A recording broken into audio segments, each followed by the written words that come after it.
चलो, electrochemical cell का मतलब होता है, अगर आसान भाषा में सिंपल तरीके से अगर कहा जाए, तो इलेक्ट्रोकेमिकल सेल का मतलब हुआ वो चीज या वो सेटअप, जो सेटअप किसी भी तरीके से केमिकल और इलेक्ट्रिकल एनर्जी को रिलेट करता हो।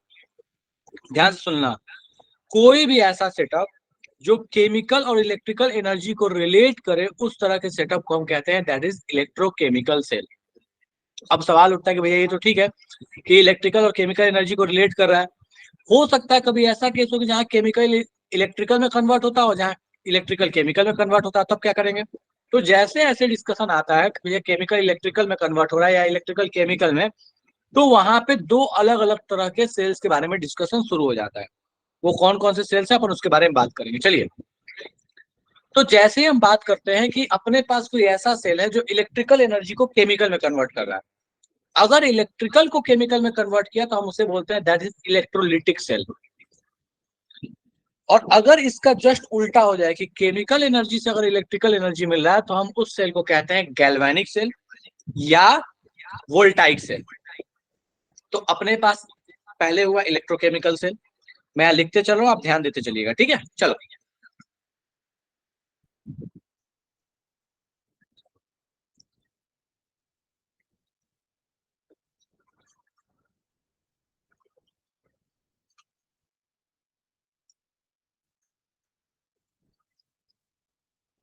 इलेक्ट्रोकेमिकल सेल की कहानी क्या हुआ? दो चीजें, एक तो होगा that is galvanic cell,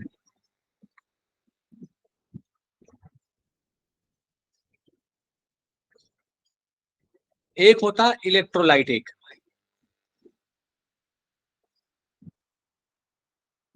galvanic को ही हम एक दूसरे वर्ड में बोलते हैं दैट इज वोल्टाइक।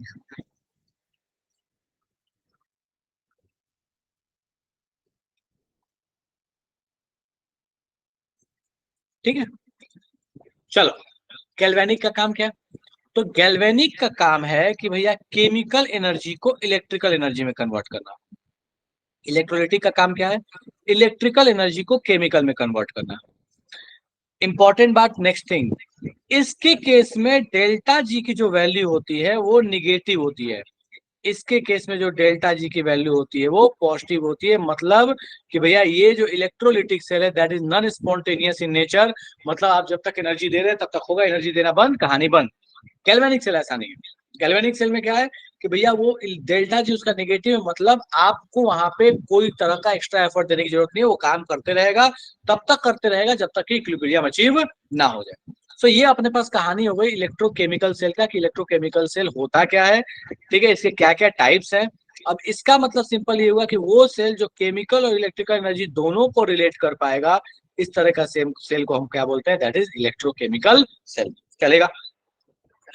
कोई ऐसा इसको यहाँ तक में कोई कोई भी दुख दर्द है तो फटाफट से बताओ, अपन बात करें फिर आगे। सर एक मैकेनिकल भी होता है शायद, होता है। मैकेनिकल सेल पे तो नहीं जा रहा क्योंकि जरूरत नहीं है उसकी। मतलब देखो, सेल क्या है ना, हम बात कर रहे हैं सिर्फ वो सेल जिसमें किसी भी तरीके से केमिकल रिलेटेड हो। अगर वो, जैसे एग्जांपल के तौर पे मैं आपको बताऊं, मान लीजिए आपने क्या किया कि स्प्रिंग है, अब स्प्रिंग को आपने कंप्रेस कर दिया तो वहां पे एनर्जी स्टोर हो गई। तो कोई भी ऐसी चीज ना जो एनर्जी स्टोर करके रख सकती है ना, उसको सेल कहते हैं। अब वो चूंकि मैकेनिकल एनर्जी स्टोर करके रख रहा है तो मैकेनिकल सेल है। उसी तरह से केमिकल से रिलेट करके सेल है तो दैट इज इलेक्ट्रोकेमिकल सेल है, केमिकल और इलेक्ट्रिसिटी को रिलेट कर पा रहा है तो। ठीक है, बट अपने को पढ़ना जो है दैट इज इलेक्ट्रोकेमिकल, तो वहीं पे हम बात करते हैं। चलेगा? ठीक है सर। हाँ, मतलब बेसिकली इलेक्ट्रोकेमिस्ट्री डिफाइंड ही क्या है? इलेक्ट्रोकेमिस्ट्री का मतलब ही है ना कि वो केमिस्ट्री का पार्ट जो इलेक्ट्रिसिटी और किसी भी तरीके से रिएक्शन को रिलेट करे। रिएक्शन और इलेक्ट्रिसिटी में जो रिएक्शन, जो कोई भी रिलेशन स्टैब्लिश होगा, उसको हम इलेक्ट्रोकेमिस्ट्री के अंदर में पढ़ रहे हैं। डन है? चलो, अब इसके अलावा क्या होता है ना, जब हम सेल की बात करते हैं तो यहाँ पे कुछ कुछ चीजें हैं जो जाननी बहुत जरूरी है। मैं बोल दे रहा हूँ, सुन लो, ठीक है? मतलब ये ऐसी चीजें हैं जो आप ऑलरेडी पढ़े हुए हैं, बट बोलते जा रहा हूँ, सुनते जाओ। तो सबसे पहला चीज दैट इज कंडक्टर, कि कंडक्टर क्या होता है। तो कोई भी ऐसी चीज जो इलेक्ट्रिसिटी को पास कर सके, जो इलेक्ट्रिसिटी को बोले भैया प्यार से कि जाइए आप, हमें कोई दुख दर्द नहीं है आपके जाने से, उसको बोलते हैं कंडक्टर। जनरली कंडक्टर्स को हमने दो तरीके से डिफाइन किया, दो तरह के कंडक्टर्स होते हैं। पहला, that is known as metallic conductor. Metallic conductor का मतलब क्या हुआ? वो कंडक्टर जिसमें मेटल मेटल वाला नेचर है और वो इलेक्ट्रिसिटी को कंडक्ट करने के लिए अलाउ कर रहा है। इलेक्ट्रॉन्स है, उसके वजह से वो अलाउ कर रहा है कि भैया आप पास हो जाइए, बहुत आसानी से उसके वैलेंस इलेक्ट्रॉन जो है वो अलाउ कर दे रहा है करंट को पास होने के लिए। नेक्स्ट आपके पास है दैट इज इलेक्ट्रोलिटिक कंडक्टर, या फिर आसान भाषा में बोलो दैट इज इलेक्ट्रोलाइट्स। अब इलेक्ट्रोलाइट्स क्या है? तो इलेक्ट्रोलाइट्स का मतलब आसान भाषा में हुआ ना कि कोई भी ऐसी चीज जो आयंस के वजह से और खास करके एक्वस मीडियम में जाने की वजह से अगर वो इलेक्ट्रिकल कंडक्टिविटी दिखाता है तो हम उसको कहते हैं इलेक्ट्रोलाइट। अच्छा, जरूरी नहीं है हमेशा कि वो एक्वस मीडियम में जाए। अगर आप मोल्टेन एनर्जी ले लीजिएगा, वो भी एक इलेक्ट्रोलाइट है लेकिन वो एक्वस मीडियम में नहीं है। बट जनरल टर्म में हम जब इलेक्ट्रोलाइट की बात करते हैं तो इसका मतलब है कि कोई भी आयनिक कंपाउंड इसको पानी में डाला, एक्वस सोल्यूशन बन गया, आयन आ गया, तो हम कहते हैं दैट इज इलेक्ट्रोलाइट। तो बेसिकली कंडक्टर अपने पास दो तरह के हैं, या तो मेटल हो सकता है या तो इलेक्ट्रोलाइट हो सकता है। अब जब इलेक्ट्रोलाइट की बात करें तो इसमें भी हमें पता है कि स्ट्रांग हो सकता है, वीक हो सकता है। स्ट्रांग इलेक्ट्रोलाइट हमें पता है जैसे कि अपने पास strong acid, strong base, fully dissociable salts, ये ऐसे इलेक्ट्रोलाइट्स हैं जो 100% आपके पास डिसोसिएट होते थे तो खूब सारा आयन देते थे, खूब सारा इलेक्ट्रिसिटी देते थे। ठीक है, तो इसी तरीके से अगर हम बात करें तो सबसे पहला जो टर्म अपने पास आया इलेक्ट्रोकेमिकल सेल में दैट इज कंडक्टर्स। तो हम एक एक करके बात करते चलते हैं।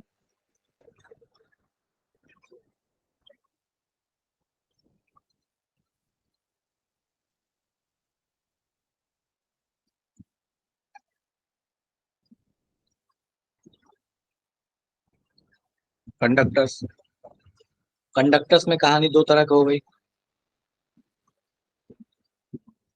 मेटल्स, इधर होंगे इलेक्ट्रोलाइट। इलेक्ट्रोलाइट में भी अपने पास कहानी दो तरह की हो गई, या तो स्ट्रॉन्ग इलेक्ट्रोलाइट या तो वीक इलेक्ट्रोलाइट। कोई नई बात तो है नहीं इसमें। ठीक है, तो ये अपने पास कहानी हो गया कि भैया आपके पास जो सेल आता है उस सेल में सबसे पहला जो आपके पास टर्म देखने को मिलेगा दैट इज कंडक्टर। अब इसी से रिलेटेड कंडक्टिविटी वगैरह सब कुछ आएगा। नेक्स्ट आपके पास जो टर्मिनोलॉजी आने वाली that is known as salt bridge.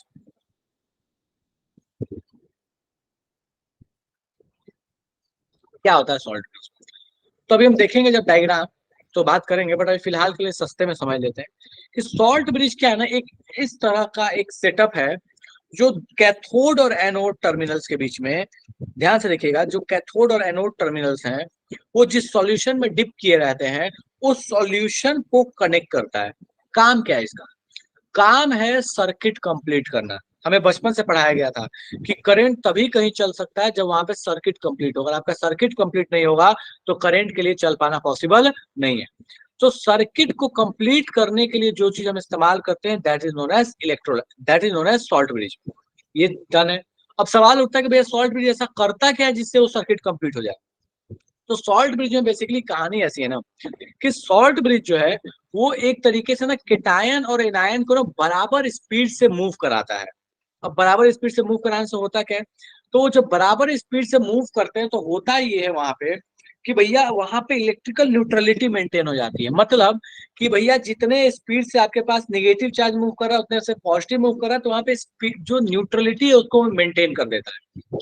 Usually क्या करते हैं? तो यूजुअली अगर अगर में क्या करते हैं कि कुछ जैसे KCl KNO3 इस तरह के सॉल्ट्स को मिक्स कर देते हैं और मिक्स करके वहां पे लगा देते हैं, जो किसी भी तरीके से कुछ ऐसा करे वो कि भैया जो दोनों के दोनों जो अपने पास इलेक्ट्रोलिटिक सॉल्यूशन है उन इलेक्ट्रोलिटिक सॉल्यूशन को न्यूट्रलाइज कर दे। चलो, अब इस चीज को मैं समझाने के लिए एक डायग्राम आपको निकालता हूँ और डायग्राम निकाल के मैं आपको समझाता हूँ। बस 1 मिनट का मेरे को टाइम दे दो।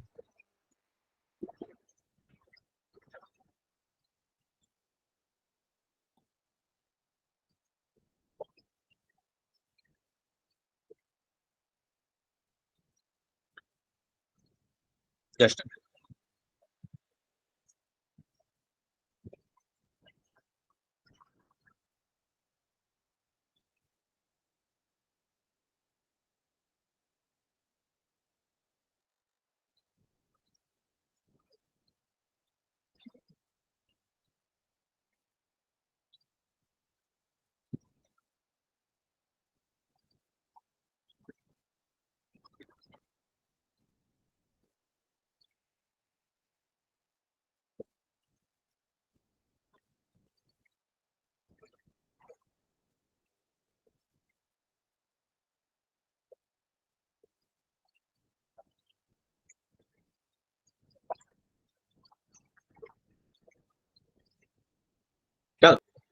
सो ये आपके पास एक सेटअप है, ठीक है, एक सेल है, डैनियल सेल है। डैनियल सेल क्या है?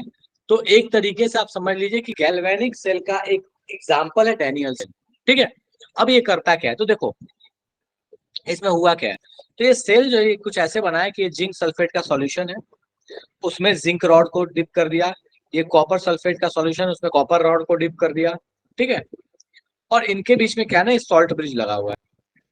ये जो दोनों के दोनों जो सॉल्यूशंस है इनके बीच में, अब ये जो सॉल्यूशंस है, ये सॉल्यूशंस क्या है, इलेक्ट्रोलाइट्स है, ठीक है। और ये आपके पास है सॉल्ट ब्रिज। अब सॉल्ट ब्रिज करता क्या है, तो सिंपल आसान भाषा में समझ लो ना कि सॉल्ट ब्रिज का काम ही यही था कि आपके पास मान लो कि यहाँ पे इलेक्ट्रॉन का मूवमेंट हो रहा है। अब इलेक्ट्रॉन का मूवमेंट किधर से किधर होता है, तो हम बचपन से पढ़ते हैं कि पॉजिटिव से निगेटिव जाता है करंट, जस्ट उसका अपोजिट कौन जा रहा होता है, इलेक्ट्रॉन। तो हमको पता है इलेक्ट्रॉन कुछ इस तरीके से मूव करने वाला, ध्यान से देखना, ये है इलेक्ट्रॉन के मूवमेंट का वे, ठीक है, किस तरीके से इलेक्ट्रॉन मूव करने वाला है। अब ये जो इलेक्ट्रॉन का मूवमेंट है ना, वो यहां से यहां आखिर कैसे आए, इस जगह से इस जगह कैसे आए, तो इसको कंप्लीट कराने में हेल्प करता है ये सॉल्ट ब्रिज। अब ये सॉल्ट ब्रिज करता क्या है, तो देखो ये जो आयन है ना यहाँ बैठे हुए, ये Cl माइनस आयन, ये जो K प्लस आयन है, ये क्या करते हैं, ये इलेक्ट्रॉन को कैरी करते हैं। अगर मान लीजिए आपको इलेक्ट्रॉन इधर से इधर लेके जाना है, तो इलेक्ट्रॉन को इधर से उठाएंगे और इधर ले आके ये पहुंचा देंगे। तो बस यही काम है इन लोगों का कि भैया ये इलेक्ट्रॉन को कैरी आउट कराते हैं ताकि इलेक्ट्रिकल न्यूट्रलिटी मेंटेन रहे। न्यूट्रलिटी मेंटेन का मतलब क्या हुआ, मतलब ये हुआ कि इधर अगर इलेक्ट्रॉन पहुंच रहा है तो इधर नंबर ऑफ इलेक्ट्रॉन बढ़ ना जाए, ताकि उठा के उसको इधर भेज देता है। तो दोनों जगह पे, मतलब दोनों साइड में, यहाँ हो या कोई भी ऐसा जगह हो, वहां पे इलेक्ट्रॉन का नंबर ना कम होना चाहिए ना ज्यादा होना चाहिए, एग्जैक्ट बराबर होना चाहिए। इसीलिए हम बोलते हैं कि भैया सॉल्ट ब्रिज की जरूरत है। अब इसका एक बड़ा इंपॉर्टेंट यूज और भी है इलेक्ट्रिकल न्यूट्रलिटी मेंटेन करने के अलावा, ये लिक्विड जंक्शन को अवॉइड करता है। मतलब होता क्या है कि बहुत बार यहाँ पे जो ये जो लिक्विड है, ये जो सॉल्व जो आपके पास इलेक्ट्रोलाइट है, इनमें क्या होता है ना, पोटेंशियल जनरेट हो जाता है। तो इस पोटेंशियल को ना जनरेट होने से बचाने के लिए इसका इस्तेमाल करते हैं कि भैया यहाँ पे लिक्विड जंक्शन पोटेंशियल जनरेट नहीं हो, क्योंकि अगर वहां पे पोटेंशियल जनरेट हो गया तो अपने पास यहाँ पे डिफरेंस नहीं रहेगा, ये डिफरेंस पोटेंशियल नहीं रहेगा तो यहाँ करंट पास नहीं होगा। तो मोटे तौर पे बस अपने को यही समझ लेना है कि भाई साहब जंक्शन पोटेंशियल को अवॉइड करता है, इलेक्ट्रिकल न्यूट्रलिटी को मेंटेन करता है, आयंस के स्पीड जो है वो बराबर होने चाहिए ताकि इलेक्ट्रिकल न्यूट्रलिटी अच्छे से मेंटेन हो। एक पुराना क्वेश्चन भी है इस पे, कहता है कि बताइए ऐसा क्या है कि AgCl सॉल्ट या PbCl2 सॉल्ट का इस्तेमाल नहीं करते सॉल्ट ब्रिज में। इसलिए इस्तेमाल नहीं करते क्योंकि वो क्या होते हैं, प्रेसिपिटेट हो जाते हैं। इसी वजह से हम इन लोगों का इस्तेमाल नहीं करते। डन है क्या? मुझे ये बता दो, ये सारे पॉइंट्स लिखवाने की जरूरत है या चलेगा ऐसे? जल्दी बता दो मुझे, मैं लिखवा दूं या ऐसे चलेगा? बोलो फिर से। सर क्लियर है। क्लियर है, चलेगा, लिखवाने की जरूरत नहीं है। चलो, अब अपने पास आता है कहानी कैथोड और एनोड का। देखो ये जो रॉड्स लगे हैं, इन रॉड्स को बोलते हैं हम इलेक्ट्रोड्स। ये इलेक्ट्रोड्स हैं। अब इलेक्ट्रोड्स की कहानी क्या है, तो कहता है कि वो इलेक्ट्रोड जहां ऑक्सीडेशन हो उसको बोलते हैं एनोड, और वो इलेक्ट्रोड जहां पे रिडक्शन हो उसको बोलते हैं कैथोड। ये याद रखिएगा कि ऑक्सीडेशन और रिडक्शन से ये डिफाइंड है, पॉजिटिव और नेगेटिव से डिफाइंड नहीं है। ऐसा नहीं है कि नेगेटिव है तो एनोड है, पॉजिटिव है तो कैथोड है, नहीं। ऑक्सीडेशन है तो एनोड है, रिडक्शन है तो कैथोड है, चाहे सेल कोई भी हो, चाहे वो डैनियल सेल हो या कोई जनरल गैल्वेनिक सेल हो, वोल्टाइक सेल हो, इलेक्ट्रोलिटिक सेल हो, कोई भी सेल हो, अगर ऑक्सीडेशन होगा तो वो एनोड है, रिडक्शन होगा तो वो कैथोड है। इस बात को हमें दिल दिमाग फेफड़ा किडनी सब जगह सेट करके रखना है। तो इसका मतलब हम यहाँ पे लिख लेते हैं ऑक्सीडेशन, और यहाँ पे ऑलवेज क्या होने वाला है, रिडक्शन। चलो नेक्स्ट बात करते हैं, जो नेक्स्ट अपने पास टर्मिनोलॉजी आने वाली है। मैं सारे कुछ यहाँ लिखते जा रहा हूँ। इलेक्ट्रोड्स, इलेक्ट्रोड में कौन है, कैथोड, एनोड, ठीक है। नेक्स्ट टर्मिनोलॉजी जो आपको देखने को मिलेगा,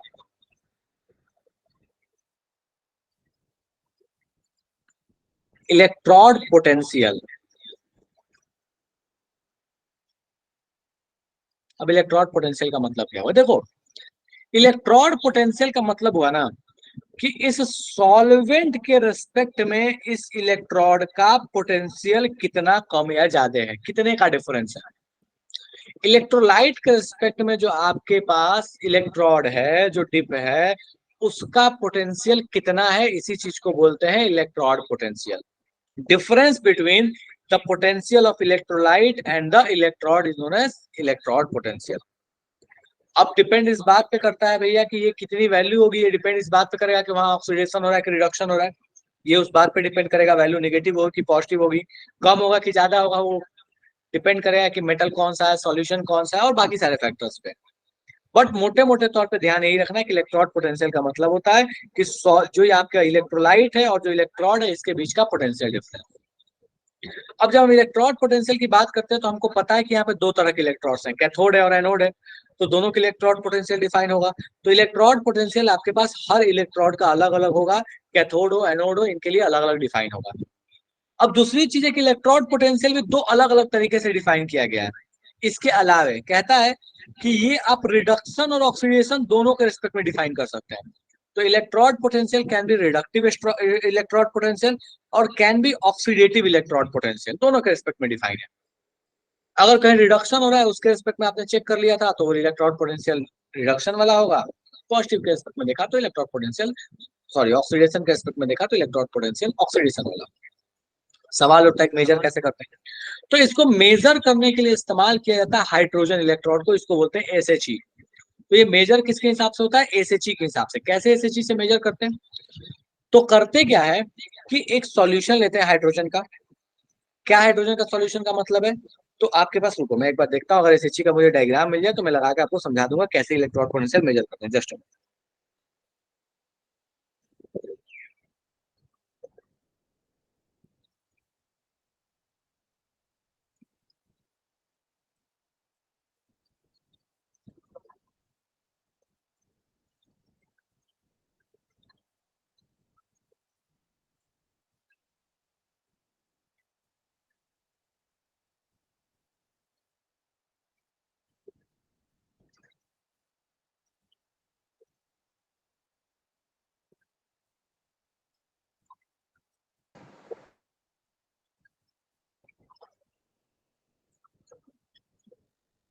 ये है कहानी एसएचई की, स्टैंडर्ड हाइड्रोजन इलेक्ट्रोड की कहानी है। अब इसमें कहानी है क्या, तो इसमें करते क्या है कि अपने पास एक सॉल्यूशन लेते हैं एसिडिक जिसमें H प्लस रहता है, मेनली HCl लेते हैं, और इसकी मोलारिटी होती है 1।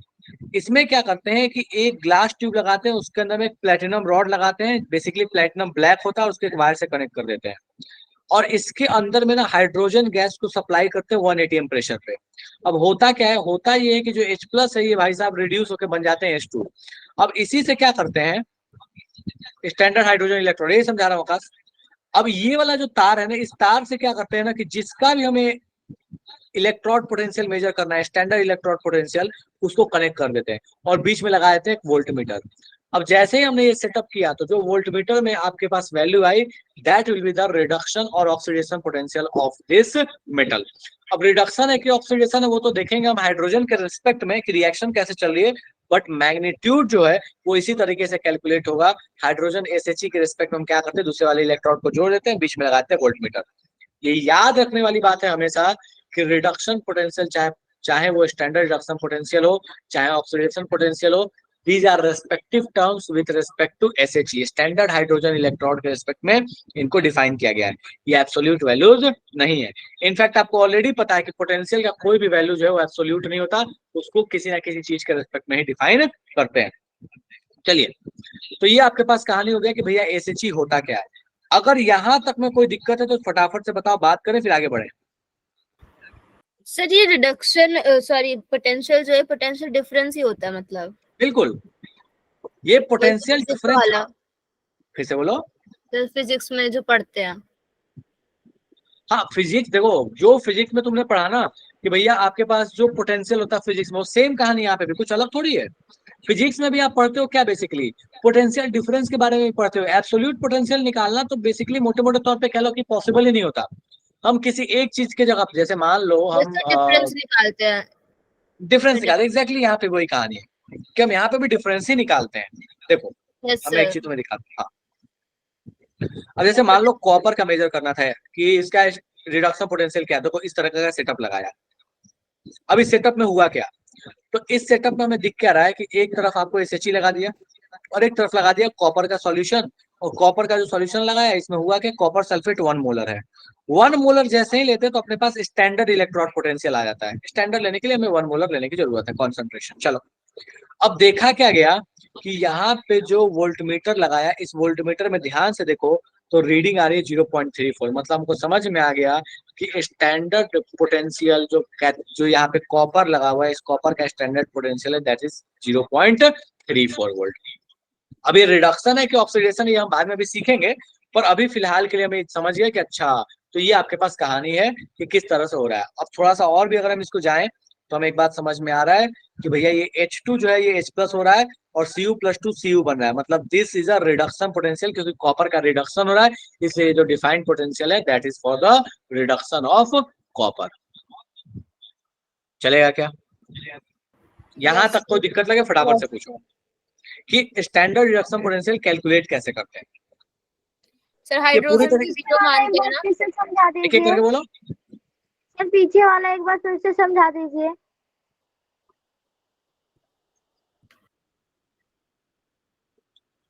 चलो, तो पीछे वाला मैं फिर से समझाऊं।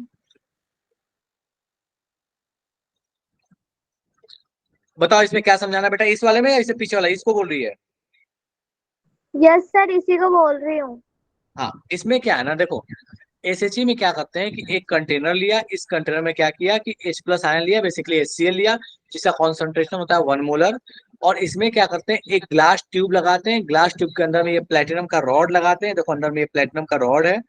अब करते क्या है कि ये जो प्लेटिनम का रॉड लगा के 180 प्रेशर सप्लाई करते हैं। अब ये मान के चला जाता है कि यहाँ पे ये जो प्लेटिनम का रॉड है इसका पोटेंशियल होगा 0।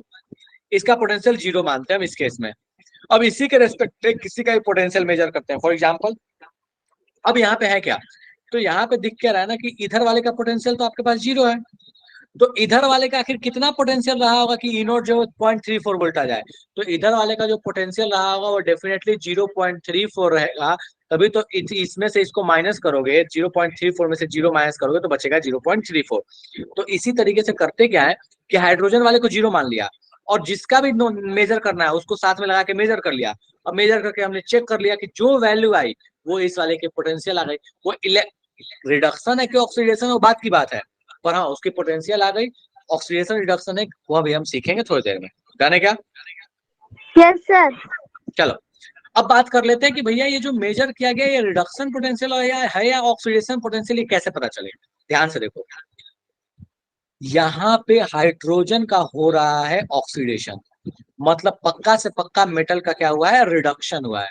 और हमेशा हम करते क्या है, तो हम हमेशा करते ये हैं कि जो अपने पास जहां रिडक्शन होता है अपने पास वो गैल्वेनिक सेल में पॉजिटिव टर्मिनल पे आता है, जहां ऑक्सीडेशन होता है वो निगेटिव टर्मिनल पे आता है। और हमको बचपन से पता है कि कहीं पे भी डेल्टा ई जो निकाला जाता है वो अपने पास कभी भी, मतलब चेंज इन पोटेंशियल हमेशा पॉजिटिव माइनस नेगेटिव, मतलब पॉजिटिव टर्मिनल का पोटेंशियल माइनस नेगेटिव टर्मिनल का पोटेंशियल करते हैं। निगेटिव वाले का तो 0 है, तो इसका मतलब ये जो पॉजिटिव वाला है इसका पोटेंशियल हो गया 0.34। और पॉजिटिव वाले पे हुआ क्या था, रिडक्शन हुआ था, इसीलिए कौन सा पोटेंशियल होगा 0.34, that is the reduction potential of copper. ठीक है, आसान भाषा में ऐसे भी समझ लो कि हाइड्रोजन ने चूंकि कॉपर को रिड्यूस किया ना, तो जब कभी भी हाइड्रोजन किसी मेटल को रिड्यूस करता है तो उसका रिडक्शन पोटेंशियल पॉजिटिव में आता है। अगर हाइड्रोजन किसी को रिड्यूस नहीं कर पाता है, वो खुद ही अगर वो खुद ही अपने रिड्यूस हो जाता है, तो उस केस में कहते हैं कि उस मेटल का रिडक्शन पोटेंशियल जो है वो निगेटिव आएगा। फॉर एग्जाम्पल, यहाँ पे मैं एक टेबल दे रहा हूँ, इस टेबल को जरा ध्यान से देखो।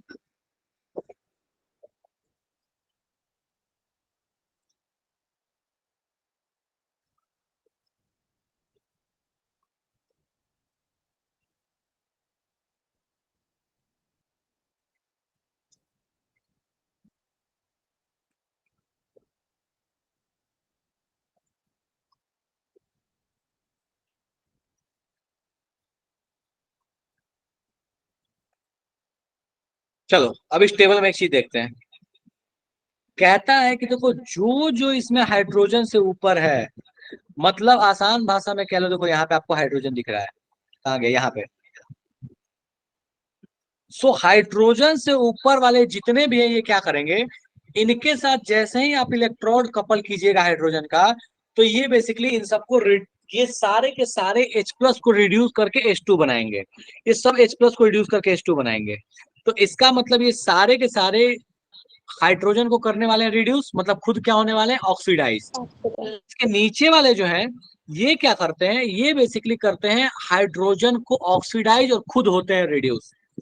तो ये चूंकि खुद हो रहे हैं ये ऑक्सीडाइज ऊपर वाले, तो इस वजह से इनका रिडक्शन पोटेंशियल आता है निगेटिव।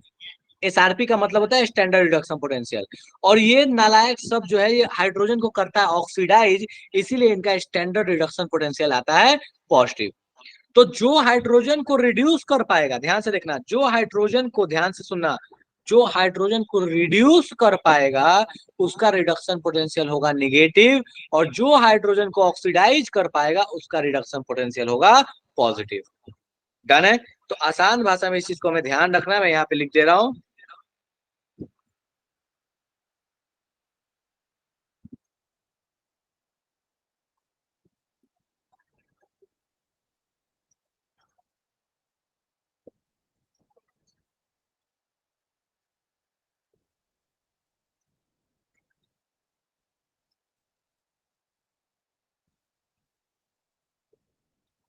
ये H प्लस को रिड्यूस कर सकते हैं, ठीक है, अगर इसकी वैल्यू पॉजिटिव है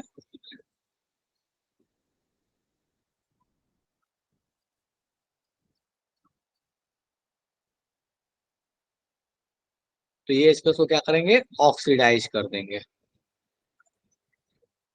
ठीक है, तो यही अपने पास एसआरपी की कहानी है कि अगर एसआरपी आपके पास नेगेटिव तो रिड्यूस करेगा एस प्लस को, एसआरपी पॉजिटिव तो वो ऑक्सीडाइज करेगा एस प्लस को। ठीक है, अब आते हैं इस टेबल को वापस से। देखो ये टेबल बड़े काम का है, इस टेबल में क्या क्या चीजें हैं तो हम जरा समझने का प्रयास करते हैं। ये स्टैंडर्ड रिडक्शन पोटेंशियल की कहानी है। कहता है कि जो ऊपर से नीचे आ रहे हो तो रिएक्टिविटी मेटल की कम रही है। मतलब यहाँ पे अगर आप चाहो तो आपको बचपन में ही सिखाया गया था रिएक्टिविटी टेबल, तो ये बेसिकली रिएक्टिविटी टेबल ही है। ऊपर से नीचे आ रहे हैं, अगर इधर आ रहे हैं तो ये आपके पास क्या होगा, डिक्रीजिंग होगा। कब, जब ऊपर से नीचे आ रहे हैं तो। अब यहाँ पे क्वेश्चन बहुत अलग अलग तरह के पूछे जाते हैं। बोलता है कि कौन सबसे अच्छा ऑक्सीडाइजिंग एजेंट, कौन सबसे अच्छा रिड्यूसिंग एजेंट, इस तरह क्वेश्चन पूछे जाते हैं। मैं पूछ रहा हूँ, लिख नहीं रहा, लिख के टाइम वेस्ट करने का मतलब नहीं बनता। मैं क्वेश्चन पूछते जा रहा हूँ, आप आंसर मुझे भेजते चले जाइएगा। ठीक है, इस टेबल को देखिएगा और मुझे आंसर भेजिएगा। चलो, तो मैं पूछ रहा हूँ, आप फटाफट से मुझे आंसर भेजिएगा, मैं चैट खोल के देख रहा हूँ। ठीक है, चलो, सबसे पहला क्वेश्चन, इस टेबल को देख के मुझे बताइए सबसे अच्छा रिड्यूसिंग एजेंट कौन होगा इस टेबल के हिसाब से, सबसे अच्छा रिड्यूसिंग एजेंट। चलो, तो हमने बिल्कुल लेफ्ट में एक चीज देख लिया टेबल के, लेफ्ट में दिया हुआ है कि नीचे से ऊपर जा रहे हैं, रिड्यूसिंग नेचर बढ़ रहा है, मतलब सबसे ऊपर वाला सबसे अच्छा रिड्यूसिंग एजेंट। चलो, अगला स्टेटमेंट दे रहा हूं, ध्यान से सुनना। Chromium can reduce zinc, is this statement true और false in standard case? Chromium can reduce zinc, ये बात सही है या गलत है? बढ़िया, ठीक है, हमें दिख रहा है कि भैया क्रोमियम जो है वो नीचे में, जिंक जो है ऊपर में। जिंक क्रोमियम को रिड्यूस करेगा, क्रोमियम जिंक को रिड्यूस नहीं करेगा। अगला, ध्यान से सुनिएगा, कैल्शियम कैन ऑक्सीडाइज आयरन, क्या लगता है ये बात सही है गलत है? कैल्शियम, स्टैंडर्ड केस में सारे बात कर रहे हैं, स्टैंडर्ड केस है, कैल्शियम कैन ऑक्सीडाइज आयरन।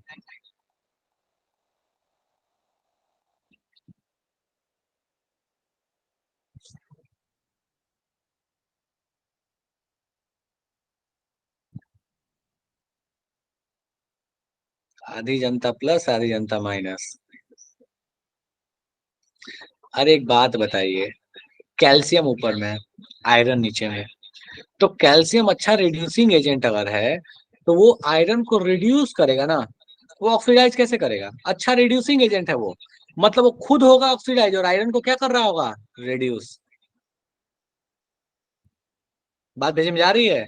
तो calcium can oxidise iron is a wrong statement. समझ में आया क्या? और जिसको समझ में नहीं आया जल्दी से हैंड रेज करके पूछ लो। हाँ जी मुस्कान, मैं वापस से बोल रहा हूँ। कैल्शियम ऊपर में, आयरन नीचे में है। कैल्शियम एक अच्छा रिड्यूसिंग एजेंट है। रिड्यूसिंग एजेंट का मतलब क्या होता है? वो चीज जो दूसरे को आसानी से रिड्यूस करे। ऊपर वाला नीचे वाले को रिड्यूस करेगा, नीचे वाला ऊपर वाले को रिड्यूस नहीं करेगा। अच्छा, ऊपर वाला नीचे वाले को रिड्यूस करेगा, मतलब ऊपर वाला जो है एक अच्छा रिड्यूसिंग एजेंट है, नीचे वाला ऑक्सीडाइजिंग एजेंट होगा।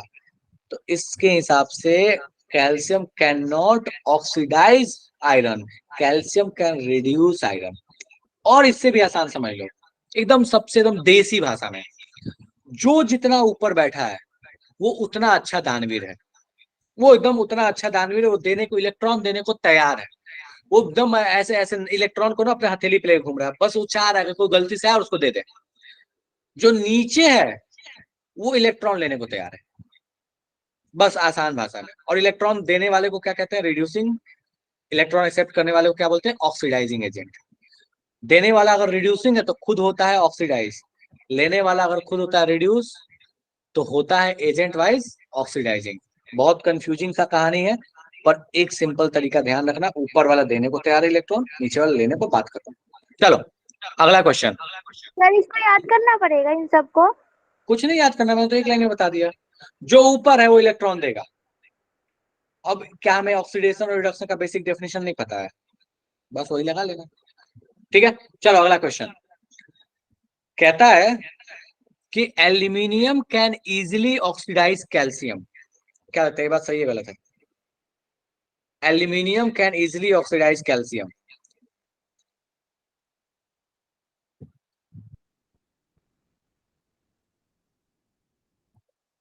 बढ़िया।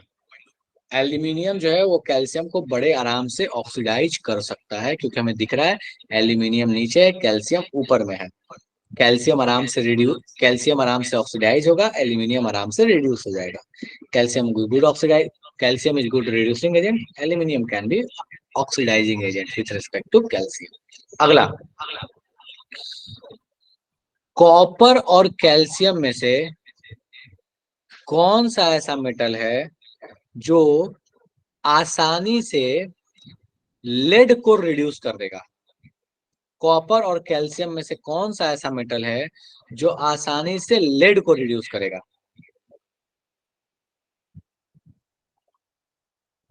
बढ़िया, ठीक है। अगला, क्या आयरन के कंटेनर में जिंक सल्फेट सॉल्यूशन को रख सकते हैं? अगर रिएक्शन होगा तो रखेंगे, नहीं होगा तो नहीं रखेंगे। क्या आयरन के कंटेनर में जिंक सल्फेट को रख सकते हैं?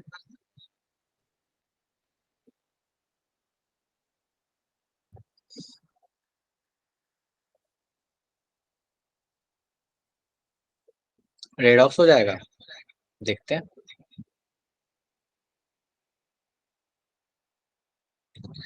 फिर से रिपीट कर रहा हूं क्वेश्चन।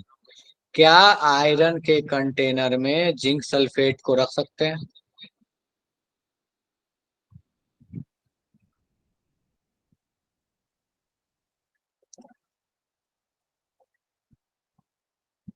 एक बात बताओ, जब मैं कह रहा हूं कंटेनर है आयरन का, मतलब एफी है as a element. Zinc sulphate को रख सकते हैं मतलब Zn+2 के फॉर्म में है। रख तब सकते हैं जब जिंक Zn+2 से Zn ना बने, जिंक का रिडक्शन नहीं हो। तब नहीं रख सकते जब अपने पास रिडक्शन हो जाएगा, मतलब एफी जो है अपना इलेक्ट्रॉन दे दे और Zn+2 Zn बन जाए। तुम मुझे सोच के बताओ कि क्या एफी जो है वो Zn+2 को इलेक्ट्रॉन देख के Zn बना देगा? कौन इलेक्ट्रॉन देने को तैयार रहता है? Zn देने को तैयार रहता है या एफी देने को तैयार रहता है? कैसे रुचि, कैसे ये पॉसिबल है? ध्यान से देखो, एफी नीचे है, Zn ऊपर है। इलेक्ट्रॉन देने को हमेशा हाथ पे लेके घूम रहा है जिंक, आयरन नहीं घूम रहा है। तो Zn can reduce iron but not iron can reduce Zn। Iron zinc को रिड्यूस नहीं कर सकता, जिंक आयरन को रिड्यूस कर सकता था। इस वजह से रिएक्टिविटी भी सोचो ना, कि जिंक की रिएक्टिविटी हाई है और आयरन की लो है। और हम बचपन से पढ़ते हैं कि भैया लो रिएक्टिव के कंटेनर में हाई रिएक्टिव का सॉल्ट रख सकते हो। हाई रिएक्टिव के कंटेनर में लो रिएक्टिव का सॉल्ट नहीं रखा जाता। सोने के कटोरी में दुनिया का हर चीज, भूल जाओ तो ऐसे याद रखो कि सोने के कटोरी में दुनिया का हर कंपाउंड रख सकते हो। एक्वारेजिया की बात नहीं कर रहा मैं, सॉल्ट की बात कर रहा हूँ। क्यों सोने की कटोरी में रख सकते हो? क्योंकि वो लो रिएक्टिव का है, उसमें हाई रिएक्टिव का कुछ भी रखोगे डिस्प्लेसमेंट नहीं होगा। लेकिन लिथियम के कटोरे में तुम किसी भी सॉल्ट को नहीं रख सकते, ठीक है? इसे लिथियम का कटोरा नहीं मिलता। चलो डन है। अगला क्वेश्चन।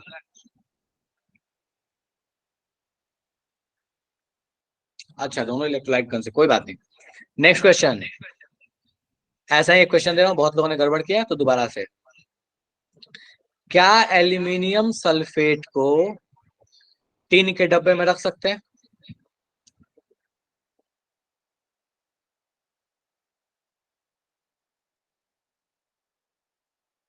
क्या एल्यूमिनियम सल्फेट को टिन के डब्बे में रख सकते हैं? बढ़िया, ठीक है। अगला क्वेश्चन। क्या कॉपर के कंटेनर में सिल्वर क्लोराइड को रखा जा सकता है? सिल्वर इसमें बच गया है क्या? सिल्वर नहीं है, अच्छा रुको, नीचे का पार्ट तो बचा हुआ है, मैं डाल देता हूँ इसमें।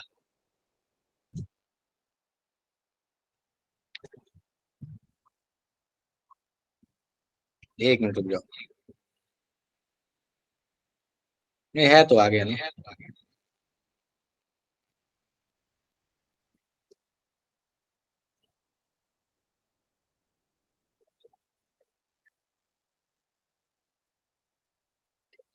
बस थोड़ा सा बचा हुआ है, मैं उसको डालता हूँ, एक मिनट रुक जाओ बस। क्वेश्चन पे मैं वापस आऊंगा, बस एक छोटी सी चीज तो की है।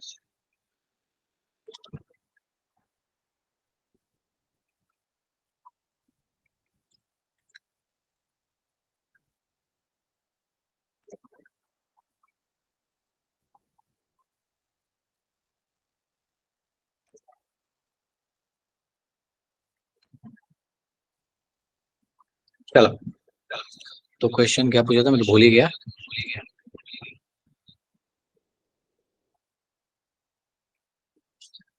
सर कॉपर के कंटेनर में कॉपर के कंटेनर में क्या सिल्वर क्लोराइड के सॉल्यूशन को रखा जा सकता है? फिर से आंसर भेजो एक बार, मैंने देखा नहीं है, फिर से आंसर भेजो तो। नहीं रख सकते क्योंकि कॉपर की रिएक्टिविटी हाई है और अपने पास सिल्वर क्लोराइड की रिएक्टिविटी लो है, वो उसको रिड्यूस कर देगा, कोई दिक्कत नहीं। चलो लास्ट क्वेश्चन, ठीक है।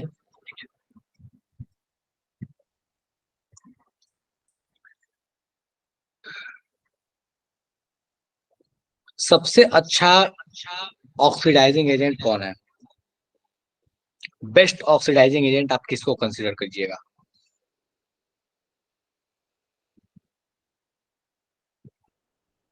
ठीक है, तो best oxidising agent is fluorine, ठीक है।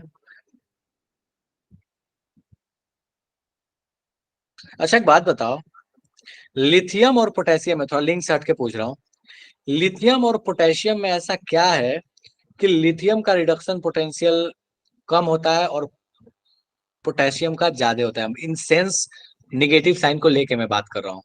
ऐसा क्या है कि लिथियम ज्यादा अच्छा रिड्यूसिंग हो जाता है इन कंपैरिजन टू पोटेशियम? जबकि पोटेशियम में तो इलेक्ट्रॉन बाहर से निकालना है, बाहर वाले ऑर्बिट से निकालना है और बड़े आराम से निकलेगा, आयोनाइजेशन एंथैल्पी बहुत कम होती है। फिर लिथियम ऊपर क्यों आ जाता है? सर बहुत हाइड्रेशन वाला ही रीजन है इसका, हाइड्रेशन बढ़िया, एंथैल्पी। ठीक है। तो लिथियम में क्या होता है कि हाइड्रेशन एनर्जी काफी ज्यादा निकल रही होती है, इस वजह से हम ओवरऑल सम कर लेते हैं, ठीक है। चलिए, सो अब अपन आगे की कहानी बात करने वाले हैं। तो ये अपने पास हो गया रिडक्शन पोटेंशियल कहानी की। रिडक्शन पोटेंशियल से कुछ कुछ इस तरह के क्वेश्चंस बन जाएंगे, टेबल वेबल आपको बना के दे देगा, वैल्यूज याद रखने की जरूरत नहीं है। चाहो तो ये सीक्वेंस याद रख लो, डिफिकल्ट है बट अगर पॉसिबल है याद रखना तो याद रख लेना, ठीक है। चलो अब अपन आगे आते हैं कहानी, दैट इज नॉस्ट इक्वेशन पे।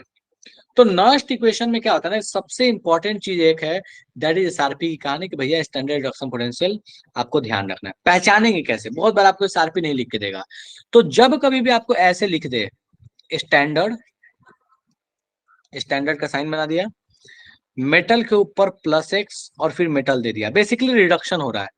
अगर नीचे में आपको रिडक्शन का प्रोसेस दिख रहा है तो आप मान के चलिए कि जो वैल्यू दी हुई है, जो भी वैल्यू दिया हुआ है, that is SRP, standard reduction potential. अगर यहाँ पे आपको ये ई नॉट ऐसे दिख जाए, m से m प्लस एक्स, तो आप ये मान के चलिए कि this is standard oxidation potential. ठीक है, दोनों में रिलेशन क्या होता है? तो दोनों में रिलेशन यही होता है कि SRP जो होता है ये निगेटिव होता है SOP के, standard reduction potential is negative of standard oxidation potential. चलिए, सो अब अपन आते हैं नर्स्ट इक्वेशन की कहानी, कि भैया नर्स्ट इक्वेशन में कैसे कहानी चलने वाली है। एक मिनट बस सुनो।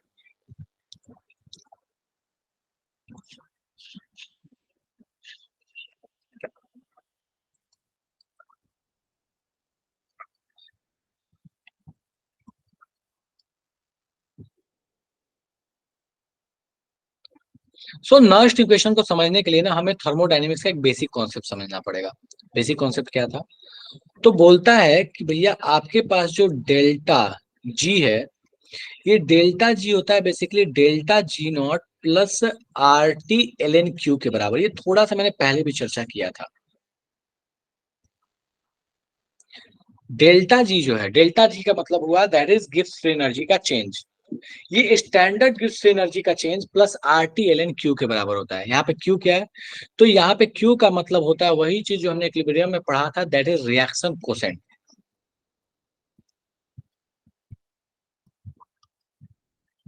ठीक है, और R की वैल्यू पता है अपने को, T की वैल्यू पता है, इसमें कोई दिक्कत नहीं है। ठीक है, तो कहता है कि जो डेल्टा जी है किसी भी रिएक्शन में, that is delta G not plus RT ln Q होता है। अब कहता है कि भैया हमें एक और भी चीज पता है, अभी आपको इन चीज के बारे में नहीं पढ़ना, आप ग्रेजुएशन में पढ़िएगा इस चीज के बारे में, कि डेल्टा जी जो होता है ना ये माइनस NFE के बराबर होता है। माइनस NFE के बराबर होता है। अब यहाँ पे NFE क्या है? N इज N फैक्टर या number of electrons exchange. F is Faraday constant. Faraday constant का मतलब होता है कि एक मोल इलेक्ट्रॉन पे जो चार्ज उसको बोलते हैं Faraday constant. E is potential difference, that is EMF, electromotive force. ठीक है, तो कहता क्या है कि यहाँ जो आपके पास डेल्टा जी है, this will be equal to minus NFE, this is equal to minus NFE naught, और RT ln Q तो हमको पता है कि भैया RT ln Q की कहानी क्या है। ठीक है, तो अपन करते क्या है कि यहाँ पे इन सारी वैल्यूज को पुट कर देते हैं। तो ये हो गया minus NFE equal to minus NFE naught plus RT ln Q। ठीक है, अब दोनों तरफ क्या कर रहे हैं ना कि देखो NF यहाँ भी कॉमन है, यहाँ भी कॉमन है, तो पूरे में ना NF से डिवाइड करते हैं। ठीक है, तो जैसे ही पूरे में NF से डिवाइड किया तो ये अपने पास कहानी पर क्या बन गया, माइनस E इक्वल्स टू, यहाँ पे आपने डिवाइड किया तो minus E not plus RT/NF ln Q। अब यहाँ माइनस क्या करते हैं, माइनस वन से दोनों तरफ से मल्टीप्लाई करते हैं, क्योंकि ये माइनस दिख रहा है, माइनस अच्छा नहीं लगता दिखने में। ठीक है, तो इसको हम चाहें तो हम ऐसे लिख सकते हैं, that is E equals to E naught minus RT/NF ln Q। ठीक है, अब यहाँ इन सबको हम ना चीरफाड़ करके एक एक बार समझते जाएंगे कि इन सबका मतलब क्या है। ठीक है, बट यही अपना स्टैंडर्ड नर्स्ट इक्वेशन है जो अपने पास EMF निकालने के काम आता है। चलो, अब यहाँ पे जो E है ये क्या चीज है? तो बेसिकली इस E का मतलब कुछ और नहीं है, इस E का मतलब है EMF ऑफ सेल। और ये होता क्या है? तो EMF of cathode minus EMF of anode होता है। ये क्या होता है? सो होता ये भी यही है, बस स्टैंडर्ड कंडीशन में। तो बोलता है E not of cathode minus E not of anode होता है। और आपके पास ये वाले भाई साहब जो है Q, ये Q का मतलब क्या होता है? तो प्रोडक्ट का concentration to the power stoichiometry upon reactant का concentration to the power stoichiometry. अब सवाल उठता है कि भाई साहब ये तो हमको पता है कि E not of cathode E not of anode ये तो रटा रटाया वैल्यू होगा या फिर दे देगा, लेकिन E ऑफ कैथोड और E ऑफ एनोड हम कैसे निकालें? इसका मतलब क्या है? ठीक है, तो E ऑफ कैथोड और E ऑफ एनोड आपको इंडिविजुअली निकालने की जरूरत वैसे पड़ती नहीं है, पर आप चाहें तो इसको भी डायरेक्टली आप कैसे निकाल सकते हैं? तो E ऑफ कैथोड को अगर आप चाहें तो आप ऐसे लिख सकते हैं, ये कुछ और नहीं है, इसको अगर आप चाहें तो आप ऐसे लिख लीजिए, E not of cathode minus RT/NF